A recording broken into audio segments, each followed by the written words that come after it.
xam nga ñu ngi wax ci autoroute à péage ñu ne ni jël nañu 25% bu capital bu SECA état du Sénégal féetewoo ko Sen'Eau dafa am li ñu woowee ñu soppi woon capital bi soppi ki ko yore def lu ñu woowee un contrat d'affermage ñu jël loo xamee ne lu am solo la ci réew mi dénk ko ay étrangers rawatina ay privés. contrat Yacine je le disais la dernière fois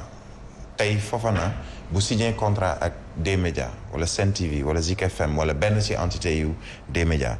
dafa am lu ñu woowee les clauses du contrat mu war ko respecter. tout à fait mooy lan bu dee da nga war a xëy 6 heures du matin nga war a xëy wàcc 8 heures wala 9 heures wala da ngay xëy heure sangam wàcc heure sangam mu am lu ñuy woowee benn cahier de charge lii mooy li nga war a liggéey ci biir kër gi boo ci noppee yow mëtal nga sa wàll ci contrat Sen'Eau tey mu am lu ñu xaatimoon d'abord avec Mansour Faye qui est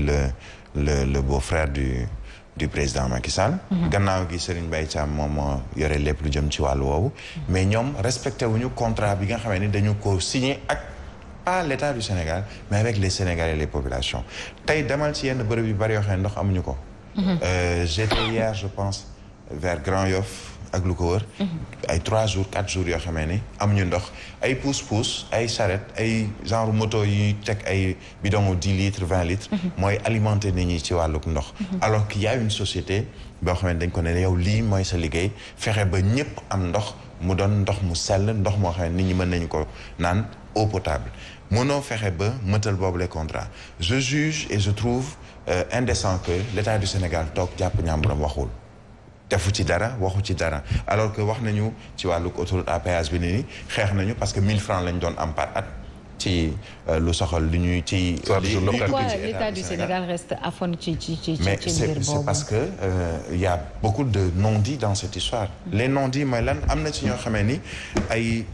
dañoo am intérêt ci wàllug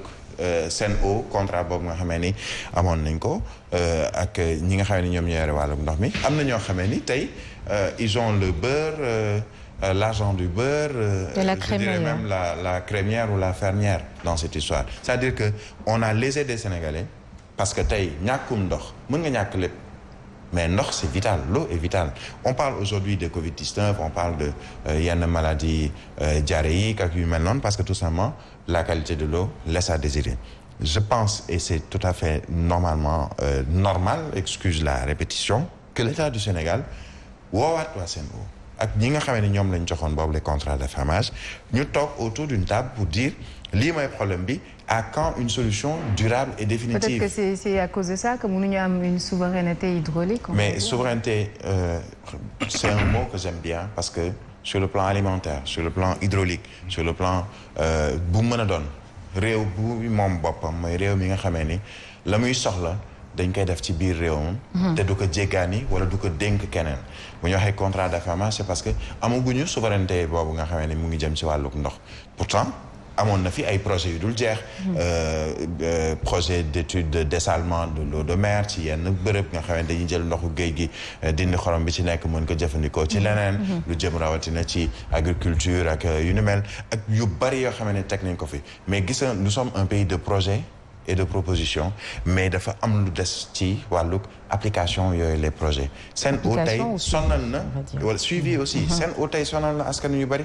on parle de Grand Yoff Grand Médine ou la zone demal feneen am na ñoo xamee ni ndox ay heures lañ koy jot ci journée bi même dans le monde rural mais dans le monde rural n'en parlons pas ça veut dire que tey am na un effort boo xamee ni et ça je voudrais aussi parce que lu baax nga wax ko lu bon tamit wala lu ñu jàpp ne am na lu des ni nga ko wax mais tey par exemple lu jëm ci wàllug Senelec je pense que chapeau au gouvernant et surtout au directeur général Pape Demba Bitèye parce que quand même depuis un certain moment ay problème mu courant daanaka déggatoo ko ci réewum Sénégal donte nag am na peut-être yenn ci ay jafe-jafe yoo xamee ni peut-être askan wi ñu ngi koy nemmeeku mais nañu taxawaat ak Sen'Eau nekkoon nag amul négociation lii sénégalais yi ñoo ko moom te dafa nekk un droit pour les sénégalais nañu fexe jox leen ndox mu doy jox leen ndox ci heure yi mais tu te réveilles à 3 heures du matin pour trouver de l'eau pour 1 heure de temps bi robinet bi di couler après bu dee da ngay xëy jàngi wala ngay xëy dem liggéeyi pratiquement nga perdre des heures ndax yaa ngi doon wut ndox ci guddi gi alors qu'il y a quelqu'un à qui on a refilé ce contrat à coût de milliards de francs CFA